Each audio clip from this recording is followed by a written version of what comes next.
Glória a Deus. Livro de Lucas, capítulo 15, verso de número 11. Todos encontraram? Amém. Vai dizer o seguinte: E disse: Um certo homem tinha 2 filhos, e o mais moço deles disse ao pai: Pai, dá-me a parte da fazenda que me pertence. E ele partiu por eles a fazenda. E poucos dias depois, o filho mais novo, ajuntando tudo, partiu para uma terra longínqua, e ali desperdiçou a sua fazenda, vivendo dissolutamente. Assente-se essa noite, glorificando a Deus. Aleluia. Quero trazer uma rápida palavra para o teu coração. Jesus, ele falava muito sobre parábolas. Ele usava muitas parábolas. Creio eu que era uma estratégia que Jesus usava ali para facilitar mais o entendimento daqueles que estavam ouvindo, porque tinham muitos que não compreendiam as mensagens de Jesus. E essa parábola aqui que Jesus vai contar, claro que Jesus ele falava a respeito do reino dele, tanto é que antes dele falar a respeito dessa parábola, ele vai falar a respeito da parábola das ovelhas e da dracma perdida. E tudo isso Jesus falava ali a respeito do reino dele. Ele era estratégico. E quando Jesus estava falando ainda a respeito das 99, das ovelhas, da ovelha que se perdeu ali, do rebanho, a Bíblia vai dizer que chegavam muitos cobradores de impostos, pecadores, para ouvir as parábolas, as mensagens de Jesus. E muitos criticavam, falavam que Jesus estava se juntando com pecadores. Por isso Jesus ele vai contar a parábola da ovelha perdida. E logo depois, Jesus ele vai trazer essa parábola, que eu achei muito interessante, até hoje eu gosto muito de falar a respeito desse assunto. Jesus vai dizer que havia ali um homem que tinha 2 filhos, e um dos filhos mais novos chegou para ele e pediu o quê? Tudo o que lhe pertencia, a fazenda. Em outras traduções vai dizer que ele chega para o pai e pede o quê? A sua herança. E eu me questionei muito, mas por que ele pediu a herança? O que isso tem a ver? Porque geralmente, se a gente for... Eu vou trazer essa parábola para os dias atuais, para facilitar o nosso entendimento aqui. Porque se a gente for analisar como é que é o procedimento de quando alguém recebe alguma herança, a gente vai entender que, sim, geralmente quando uma pessoa ainda está em vida, ela faz ali um testamento, deixando por escrito um bem, algo que ele tinha ali, e ele vai deixar esse bem para uma pessoa que ele gostava muito, talvez um filho, uma filha, às vezes tem mais de uma pessoa, ele vai deixar tudo escrito, para que quando ele morrer, aquele documento possa ir para as mãos das pessoas competentes, e assim aquela pessoa receber a sua herança. Mas aqui a Bíblia está dizendo, a palavra do Senhor está dizendo que ele pede a herança do pai, o pai ainda estando em vida. E eu me questionei, por que, Senhor? Por que ele pediu a herança do pai? Além de ser uma desonra tão grande, já pensou, você está na sua casa e de repente seu filho chegar, pai, o que o Senhor tem para mim aí, já me dá logo aí, porque... Imagine a reação daquele pai. Mas por quê? E algo veio ao meu coração. Se ele pediu a herança do pai, era porque ele não tinha pretensão nenhuma de voltar. Em outras palavras, para que você entenda, ele estava dizendo assim: pai, me dá a minha herança, porque eu vou partir para uma terra distante, vou tocar a minha vida, e eu não pretendo voltar. Talvez até lá o Senhor já tenha morrido, e não precise eu vir de lá aqui para pegar aquilo que é de direito meu. Ele não estava dando a mínima para a vida do pai. Ele estava desperdiçando aquilo que ele tinha com o pai. Louvado seja Deus. E a Bíblia vai dizer que o pai separa, reparte e entrega. Porque Jesus estava falando sobre o seu reino. Jesus estava falando aqui, entenda que Jesus estava falando aqui a respeito das pessoas que querem viver uma vida longe dele. Louvado seja Deus. E ele está dizendo aqui que o filho quer ir para longe do pai e o pai não o obrigou. Em nenhum momento que o pai vai dizer para ele: não, eu sou seu pai e você vai ficar aqui. Não. A Bíblia vai dizer que o pai separa para os dois. Tudo que é seu, toma aqui. O que é seu, toma aqui.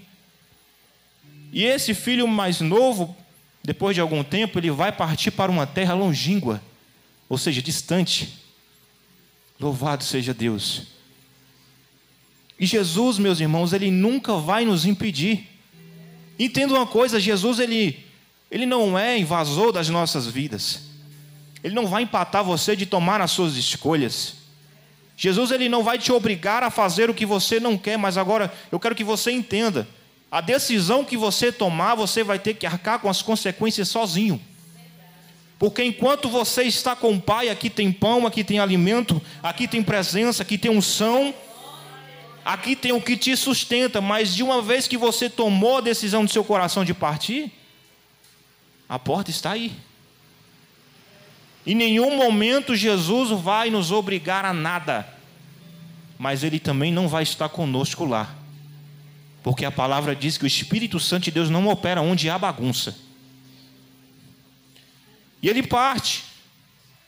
E o que é que vai acontecer? A Bíblia vai dizer que ele começa a gastar, de forma que não tem freio. Eu quero isso, eu compro, eu gosto disso, eu compro, eu quero isso, eu vou fazer. Ou seja, ele estava gastando, achando que essa fonte nunca iria se esgotar. Mas eu quero te dizer, esse dinheiro que você tem aí, achando que vai te sustentar por um bom tempo, uma hora ele acaba. Essa fonte aí, uma hora ela seca. A fonte que você está sugando, isso que está te afastando de Deus, isso aí, alegria momentânea, uma hora vai secar. Essa fonte vai secar. Mas eu conheço uma que não seca. Eu conheço uma fonte de águas vivas que não seca. Louvado seja Deus. Jesus é a fonte que não seca. Ele é a fonte que continua jorrando. A Bíblia vai dizer que ele estava com aquela mulher no poço, e aquela mulher, ela estava conversando com Jesus. E o que Jesus diz? Se tu beber dessa água, tu ainda terá, mas se beber de mim, jamais terá sede. Jamais tu necessitará de alguma coisa. Quando você está com Cristo, quando você se alimenta de Cristo, você nunca mais você terá vontade de fazer as coisas deste mundo. Louvado seja Deus. E ele vai gastando, até que um dia ele bate a mão no bolso, pastor Cário. Acabou. Cadê o dinheiro? Vou tomar um caldo de cana com pastel ali, não tem R$5. Acabou. E por que acabou? Porque a alegria do mundo ela é passageira. Um dia acaba. Um dia acaba. Só que as pessoas estão cegas até um certo ponto de que não conseguem ver a verdade e começam a fazer tudo o que dá na telha. E Satanás, ele vai se aproveitar desse sentimento no teu coração, porque ele saiu da casa do Pai, porque o que tinha lá dentro já não lhe era suficiente. E tem muitos que hoje estão no mundo, saiu da igreja porque lá já não era mais o suficiente. Não, Senhor, me dá aí as bênçãos que eu consegui até aqui, daqui para frente é eu sozinho. Porque já não é mais o suficiente o que eu tenho aqui. Eu preciso extravasar, eu preciso de algo diferente na minha vida. Eu preciso de algo que... Mas só que esse algo que essas pessoas estão procurando é um algo que pode até te agradar no início, mas lá no final vai vir como uma pancada na sua cabeça. E muitas das vezes chega numa hora muito tarde, talvez vai vir no momento que não tem mais jeito a situação. Louvado seja Deus. É esse o sentimento que Satanás tem se aproveitado, o sentimento de que eu não preciso mais disso, alguma coisa está diferente ali. Não, eu fui para o culto hoje, não foi a mesma coisa. Eu não senti aquele arrepio que eu sempre sentia. Eu não senti mais aquela presença que eu sempre sentia. Está diferente. Talvez não seja mais ali o meu lugar. E aí Satanás ele vai se aproveitar da mesma forma que ele se aproveitou. A estratégia que ele usou com Jesus, quando ele levou Jesus para um monte muito alto. E o que ele falou? Tudo isso aqui eu te darei se tu se prostrar e me adorar. Mas só que Jesus foi categórico e muito inteligente na sua resposta. Vai-te, Satanás, porque está escrito: somente ao teu Deus adorarás e somente a Ele tu prestarás culto. E Satanás ele tem usado isso, e tem muita gente que está olhando os tesouros. Eu quero isso aí para mim. Eu quero, é o que eu estava precisando. Muita gente usa do evangelho para crescer e depois esquece e abandona Deus, achando que vai continuar, aquela bênção vai continuar, subindo, mas não. Jesus ele dá liberdade para o desobediente ir somente até onde ele quer. Foi assim que ele fez com Balaão. Achou que estava tudo bem, mas no meio do caminho Jesus enviou um anjo. Não, daqui tu não dá mais nem um passo. Louvado seja Deus. E entenda, ele estava gastando tudo que ele tinha. Chegou o momento que bateu a mão no bolso, não tinha mais nada, secou, acabou. E a Bíblia vai dizer que se iniciou ali uma fome naquela cidade, de certo que ele não tinha nada. Sabe o que é nada? Não ter R$1 no bolso. De você olhar ali, passar em algum lugar ali, talvez você olhar algo que você goste muito. Vamos imaginar, você está passando ali perto da feira ali, vê uma pamonha lá muito saborosa, você quer comer, às vezes você bate a mão no bolso e não tem R$1. Não tinha nada. E a Bíblia vai dizer que agora ele vai ali para um lugar onde ele vai apacentar o quê? Porcos. E ele agora sente vontade de o quê? De comer da comida dos porcos. Presta atenção aí na reviravolta que foi. Alguém que outrora estava gastando deliberadamente, agora está no meio dos porcos. Porque é assim que o inimigo faz. Ele te dá com a mão e tira com as duas. E é isso que acontece. E ali quando ele está, preste atenção, ali quando ele está com os porcos, sentindo vontade de comer daquela lavagem, a Bíblia vai dizer que ele cai a ficha.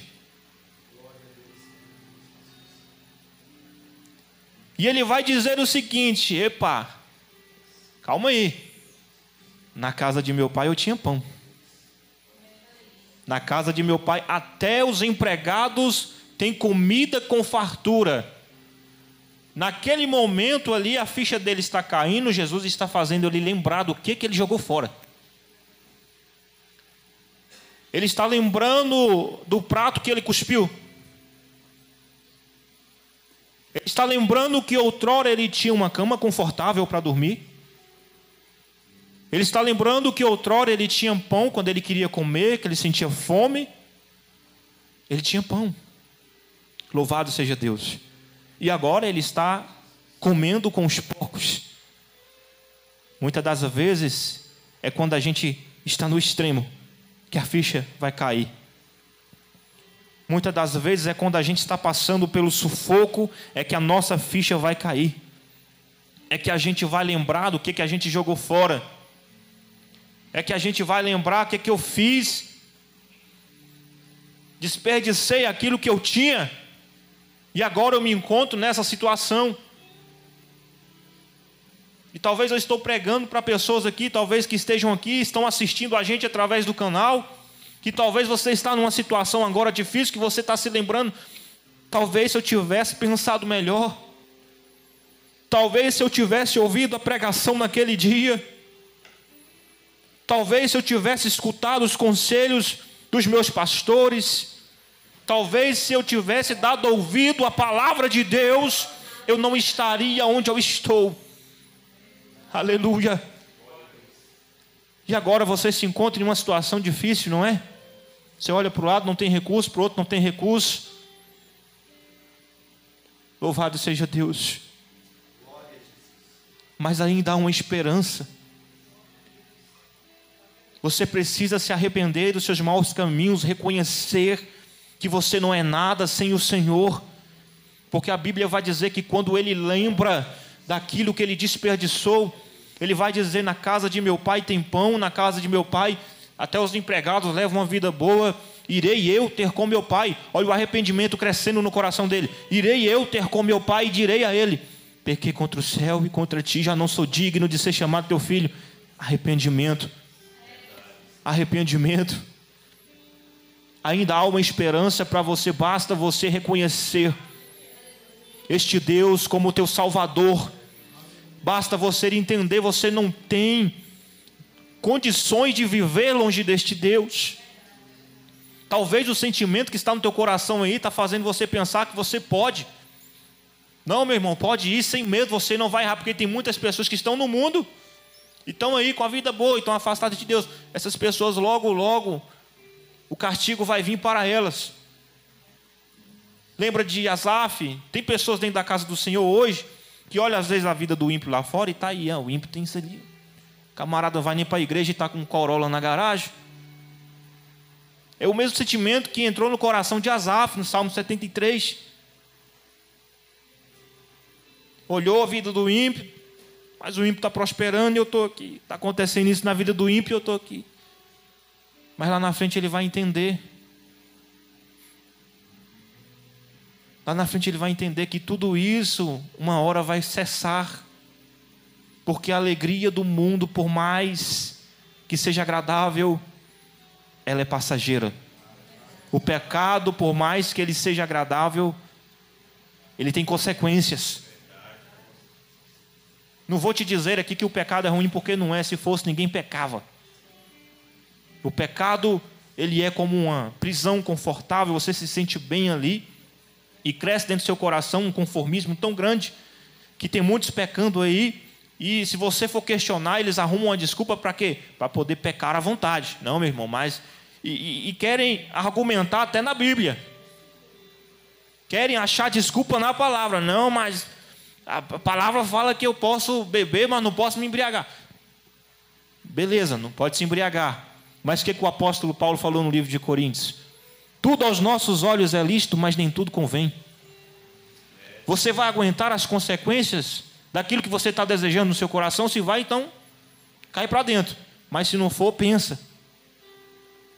É igual meu sogro fala: as pessoas que usam essa desculpa, posso beber, mas não posso me embriagar, são pessoas que não conseguem ficar com um copo só de vinho, eles querem mais. Acaba se tornando a dependência. E vai chegar um dia que você vai ser tão dependente disso, aí as pessoas falam: eu posso tomar um copo de vinho por dia, eu não vou me embriagar com isso. Só que o nosso corpo, ele tem facilidade em se acomodar com as coisas, principalmente quando é um vício. E todo dia você vai tomando copo, depois vai ser 2, depois vai ser 3, e vai chegar um momento que você vai se embriagar. Por isso que Paulo falou: é lícito? É. Não tem proibição, mas convém.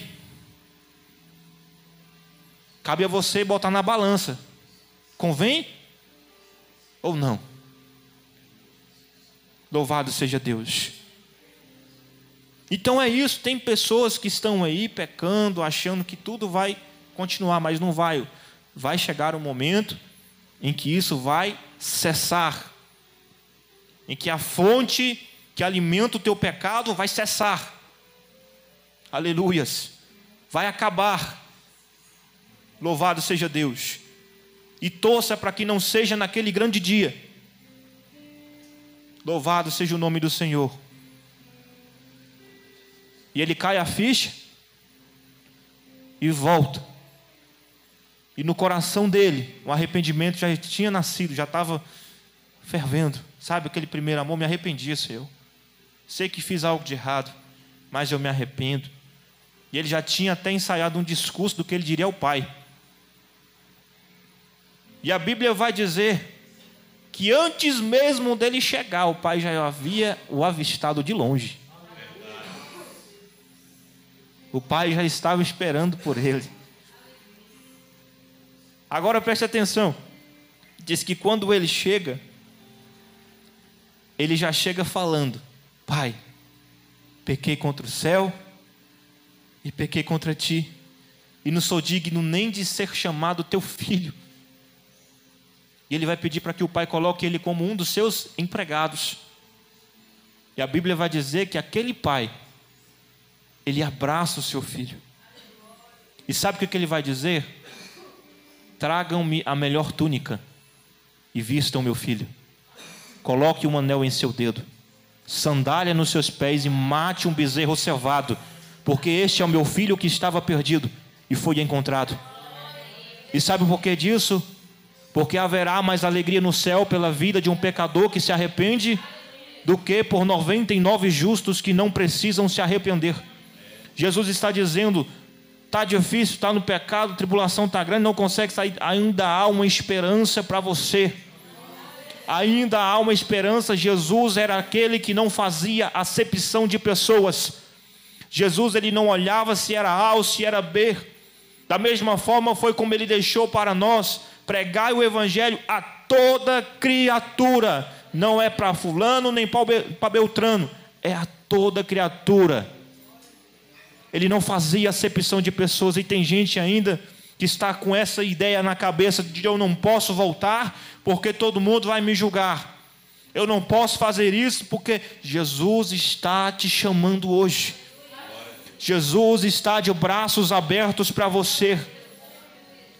E vai haver alegria no dia em que você reconhecer. Vai haver mais alegria no céu. Aleluias. Imagine a festa que não foi naquele dia. Talvez ele veio no meio do caminho pensando: será que meu pai vai me aceitar de novo? Será que ele vai me deixar ao menos ser um dos seus escravos? E quando ele chegou, a recepção foi totalmente diferente. Aleluias. E eu vim aqui hoje para dizer para você: ainda há esperança. Ainda há esperança. Talvez você esteja numa situação em que muitos até já falou para você: não tem mais jeito, esse daí não tem mais jeito, é cadeia ou é caixão. Foi o mesmo que disseram para mim, olha eu aqui. Aleluia. Talvez disseram para você: não tem mais solução, não vai lá incomodar Jesus, fazendo igual o servo lá de Jairo, chegou para Jairo: não incomode mais o mestre, porque a tua filha já morreu. Jairo havia acabado de contemplar um milagre. Se ele tivesse desperdiçado aquilo ali e ido embora, ele seria bobo. Mas quando ele falou aquilo para Jairo, Jesus falou: não temas, crê somente. E ele creu, por isso ele alcançou o milagre que foi a ressuscitação da sua filha. Então não temas, creia somente no Senhor e o milagre vai acontecer. Tem jeito sim, basta você acreditar, basta você ter fé. Ainda há uma porta aberta. Ainda, como eu falei, o pecado, ele é como uma prisão confortável. Você começa a pecar de forma que você se sente confortável, vai se esquecendo que você está aprisionado. Mas ainda há uma porta aberta. Mas cuide, porque um dia essa porta vai se fechar e vai ser tarde demais. Louvado seja Deus. E esta é a palavra que o Senhor colocou no meu coração. E eu tenho certeza que essa palavra vai alcançar vidas. Assim como ela bradou forte no meu coração, tenho certeza que ela bradou forte no seu também. Eu agradeço a oportunidade em nome de Jesus.